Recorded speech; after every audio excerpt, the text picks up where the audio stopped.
key things that really stand out to you or jump out to you? Sure. The biggest piece is execution. How to get a kid to, be able to execute at a high level. And so what that looks like, is first, number one, from a physical standpoint, physically, am I getting my job done?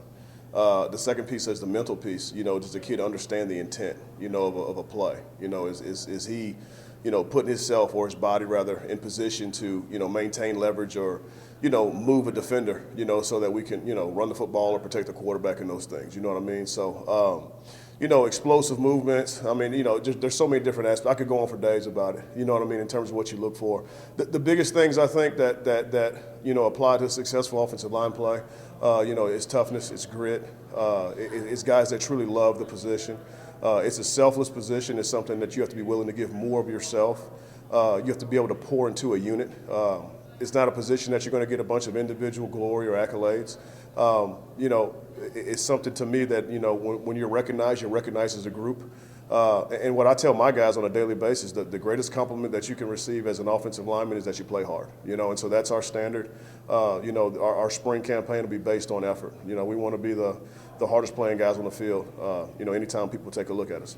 We've seen quarterbacks, receivers go straight from high school to play as true freshmen and have championship games. This is a different position, though. Sure. These apparently very talented and coveted linemen that are coming in. Any chance they can help you or see the field or play, or is it just not realistic at this position? I think there's several of the guys that we signed that are going to play.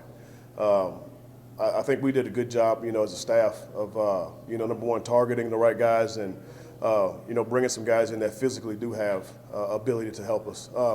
One of our young guys on campus now, Will Campbell, doing a fantastic job, with his training and development. He's got a long way to go in terms of learning how to play the game, at a high level. But in terms of want to, it's unmatched. I mean, he's highly motivated. He has a ton of pride in, being here at LSU, and I think he's going to be phenomenal for us. So I'm doing everything I can to, elevate the young guys in the room, create competitive depth, and put our players in a position that every day they come to work, they have to earn the right to go play, for LSU. And so I think that's something that's going to enhance our unit. I think it's something that's going to take us really to the next step in our development. Outside the corner, I don't know anybody's got a bigger challenge than you. Sure. Yeah, it's up there. It's up there, yeah, for sure. I'm excited about the challenge. I think about midway through the season last year, I started to see growth in our guys. I saw guys taking the next step. I saw guys elevating themselves and playing better together. And then, my biggest fear is that I'd run out of time, and so now I have time. Coach Kelly's granted me the opportunity to be here. And so every day I wake up, it's how can we get better? It's the time that I'm allotted with our players, not wasting 1 second of it. I have relationships in my room now that are authentic. My kids know I care about them. They know that I'm here to serve them and help them, really achieve everything that they came here to do from an athletic standpoint, in school and even beyond that. So now at this point, it's a matter of how far can we go with it. We're working our butts off. Our kids, I think, understand, expectation level here. I think they've been, challenged and called out, and they get it. And we don't run from that challenge. We're going to accept it and go fight. You're the lone holdover. A lot of what I think seems the staff is doing right now is developing that foundation, right? The culture change, whatever you want to call it, right? But I guess just from your perspective, what are you seeing that is encouraging you about the direction that the whole program is moving? I think it starts with our players. I mean, they have been unbelievably resilient. They've never once complained.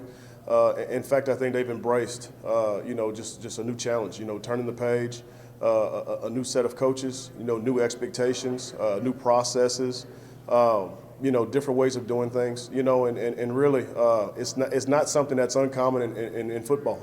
Especially from the higher up you move. Change is inevitable. It's part of the game. And so I've been encouraged by our players, their attitudes, the way they're working.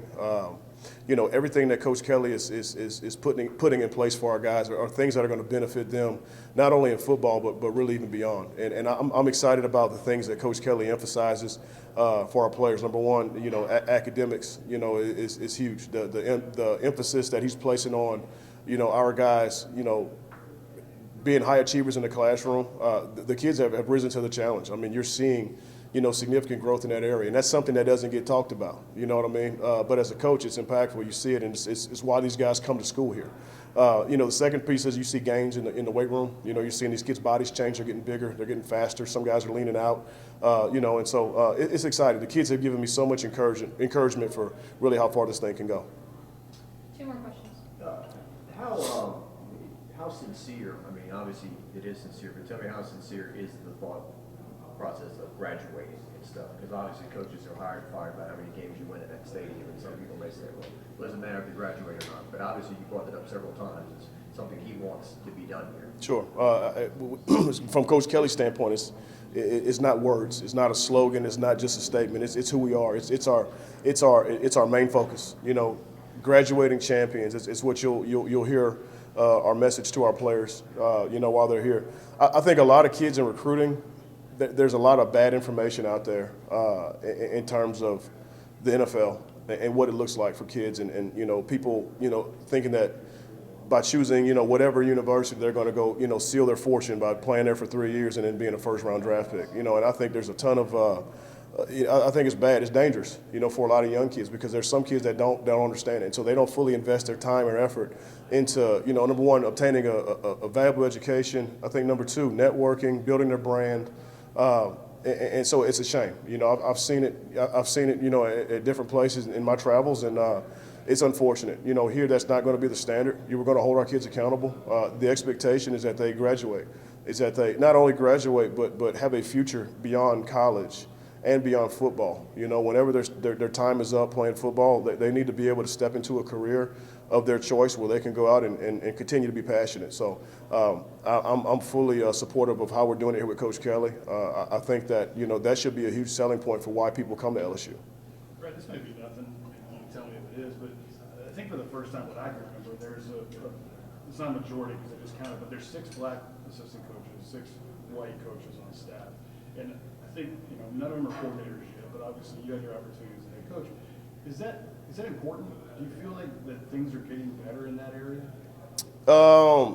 Yeah, I do. I think that's kind of a broad. I mean, I think there's so many layers to that question. Do I feel like things from college football standpoint are getting better? Yes. More specific. Here at LSU, yeah. I don't think that's ever once been talked about. I think the things that Coach Kelly looked for, in assistant coaches was he wanted to hire good men. I think he wanted to hire people who were mentors, who were fully invested in their players. And so to me, I never really looked at it from that standpoint. I think no, and I mean it's a good question. You know what I mean? It's something I hadn't thought about. In building relationships, I didn't know. Hardly any of the coaches that came in, and so, getting to know Coach Denbrock, Coach Sloan, Cortez. I mean, the relationships we're building, they transcend race. They transcend our background. They transcend any of those things. Right now, we're all committed to a cause. Every one of us is driven to be the best at what we do. And so I think to me, that's our players, feed off of that. I think that, we can be the example for, how you go out and change those things, outside of the stadium. You know what I'm saying? And so, I hadn't thought of it that way. My experience here at LSU has been extremely positive. Let me say that. Being from here, I think that, just growing up in South Louisiana in general, you hear this. We've all heard the stories. We know kind of what's out there.